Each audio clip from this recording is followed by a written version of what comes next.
a lovely day out, actually. A couple of days after lockdown started to ease, so people are out and about. I think the majority, just like me, they're happy to be out of the house in the warm for a bit.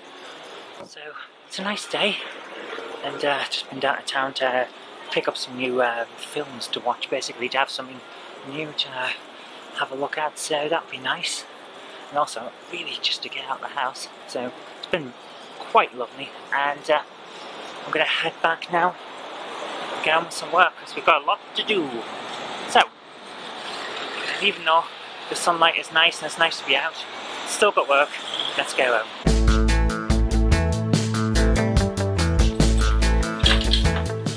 Oh my goodness, guys, whoa. Back home now, and wow, it's so humid out there. I'm actually dripping because it's that humid. It's hard to breathe in this light. But back home now, and picked up a few very, very daft films. Now, wow, it's got to be years ago now. Jen got rid of all of my VHS tapes. She was trying to clear out, declutter, and I can't blame her for that. But I had a monumental collection of weird sci-fi tat and cheap horror and things like that, which I have been struggling to get back. I've ordered a VHS copy of Warlock, Julian Sands and Richard E. Grant in that. It's an old 80s horror. It's a bit schlocky, but I loved it, and trying to find a copy on DVD is hard. It is out there, but it's harder to get. So, in the spirit of Ashens, we're going to have a look at the stuff that I've just picked up. I had a massive collection of just general sci-fi crap back in the day, but I'm not going to start with that because I'm going to start with the ones I actually went down to town to try and get. So, been to CEX because it's open again, and first of all, we've got Supergirl. Let's see if we can get this autofocus to actually do the focusing. Wow, that would be a great day, wouldn't it? There we go, Supergirl, Series 4. Is it even going to... It's not. I am having exactly the same issues that Ashens has, and brown sofa and all, but come on, let's get some focus here. So, this is wow, I'm just going to go for manual focus because it's just not even trying. There we go. So, I really love this series. I know a lot of people think it's a little bit twee, but I really, really enjoy it. It's great fun. So, it's the entire 4th series. It's the one I didn't have. Came out last year, so almost up to date. I think there is a 5th series ongoing at the moment where she actually gets a pair of trousers instead of having to fly around in a skirt, which is nice. I'm looking forward to seeing what's on these discs, because the show might be Monster of the Week, might be a little bit twee, and definitely is a little bit more on the relationships rather than the superheroics, but I really, really like it, and when you start watching it, you really can't stop. I know it had a big bad reputation at the start because of the way the trailer was, so they leaked, and I'm putting that in apostrophes, leaked the first episode to show people what it was. I watched that, and I've loved it ever since, so I'm really looking forward to that. But it's not the only one I'm looking forward to, because I've decided to get back into Stargate. Stargate SG-1 was surprisingly good. There's some brilliant episodes in that. Brilliant storylines. Love the set pieces a lot of the time. The first series isn't entirely the best. It does an awful lot of world building in a very slow and plodding way for the first few episodes, and then it starts getting going. But I am looking forward to getting back into it. So, see what we've got on the front here. See if I can... Yeah, right, disc 2, the Nox. Even by then, it's really dull, and the Nox were not a great species to bring in. They were just like weird gnomes. They were odd, and I can tell that they didn't go down too well because it didn't turn up an awful lot. But yeah, by the end of this series, it was amazing. And I know a lot of people say, well, you have to plod through hours upon hours of stuff to get it going. But yeah, there are 10 series of this. I think plodding through a little bit of world building to get to the excellence of the last 9 series, yeah, I think we can go with that. So I'm looking forward to giving that a try. I'll probably oscillate between these two. Actually, no, I won't. I'll go through this and binge it in a week, and then go through that and binge it in a week. But now, let's get to the stuff that I really want to talk about today, because, oh my goodness, I have found some crap. Based on true events, yeah, right, I'm really not sure about that. The Phoenix incident. So what is this? I don't know. I really don't know. So what have we got on the back? Let's try and zoom in and see what it says. On 13th of March 1997, a number of missing person cases were reported in Phoenix, Arizona. So that's where we get the title from. after thousands of people witnessed an unexplained series of lights in the night sky. I don't remember anyone reporting that, you know. I was around back then. I've been on the internet since '92. You'd have think I'd have heard about, especially since when I was a kid and a teenager, I was really into UFOs and the paranormal and all that. You'd have thought I'd have heard about this. I did not. So, based on actual events, yeah, right, this UFO conspiracy thriller is written and directed by gaming veteran Keitha Aram from Call of Duty? What? Hang on, I didn't read this part in, in the shop. So, this is written by a gaming veteran who's trying to move into film. Wow, that kind of mirrors what I did. Okay, I'm interested in that. Yeah, we'll give it a try. Chilling the Alien Conspiracy Horror. What? Chilling Alien Conspiracy Horror says love horror. Okay, so, right, this might actually be up my wheelhouse, actually, now I think about it. I picked it up mainly because I'd never heard of it and it looked a bit cheap, but I think I'll probably actually end up enjoying that. One I'm sure that everyone knows that I'm probably not going to enjoy is The Lawnmower Man, but here's the best part. This is a double feature.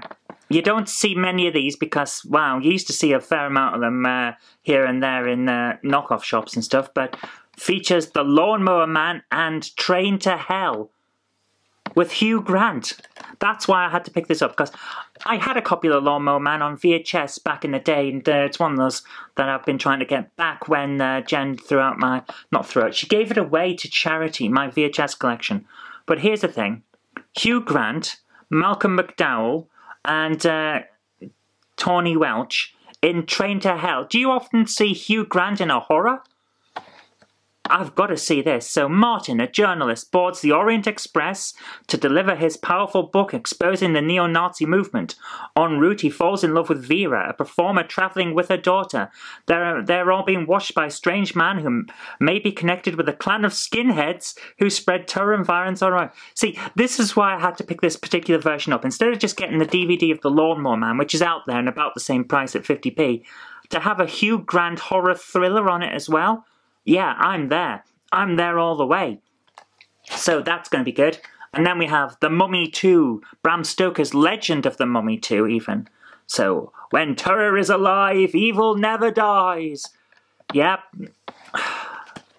I like my horror films, I like my schlocky horror and also my sci-fi. So, standard mummy plot. 6 archaeology students are spending the summer at an isolated compound with their college professor. You know, as you do. Together they are working on an exciting discovery, an ancient mummy that has been discovered in the ruins of a temple. Where else would you discover an ancient mummy? In a bloody fridge? Little do they realise that the mummy was the evil servant of an ancient rain god and that one of their... What? A mummy for an ancient rain god? Pretty sure that's not how it worked in Egypt. So where the hell's this mummy from? It can't be Egyptian, can it? And that one of their group has the ability to bring it back to, it just turns out every time I go away for a secluded cabin weekend with friends, we always find out that one of our team has the ability to raise the dead. I mean, that's just what happens. You get drunk, someone raises the dead. Happens all the time, just one of those things. So anyway, they've found that one of their group can raise the dead, and now it comes back to life to wreak its master's deadly revenge. Yeah. This is going to be crap, isn't it? I do not recognise a single one of these people. Although she does look a little bit like Daphne from Frasier. Pretty sure it's not. Actually, they all look like their photos have been stretched a bit. That's a bit weird. Is this an original?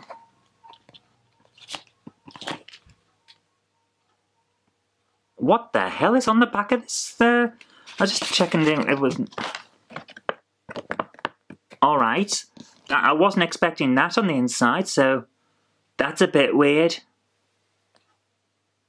Okay, so there's that. But last and certainly not least, because I'm looking forward to seeing what the hell that is now, we have Ice-T in Leprechaun in the Hood and Popcorn. The moment I saw this, I knew I had to have a schlock horror movie fest tonight. Because, oh my goodness, I know that Leprechaun in the Hood is a terrible film that's really, really bad and has a rapping bloody leprechaun in it. But Popcorn where a skull has, like, a de-scalped mannequin on a stick. I need to see what the hell this is. So, let's have a quick look. We're going to go with Leprechaun in the Hood first. He's been in the countryside and he's been downtown. He's been to Las Vegas. He's even been in space. Now that evil leprechaun is in Da Hood. Spelt with D-A Hood. Oh dear. 3 young rap artists are looking for a break. They need money to buy some music equipment so they can go to Las Vegas and enter a contest. They meet up with a local pimp, because of course they do, named Mac Daddy. Wasn't Mac Daddy one of the... wasn't one of Criss Cross? Mac Daddy and Daddy Mac? But apparently he's a pimp now and he agrees to hook them up, but later decline. What?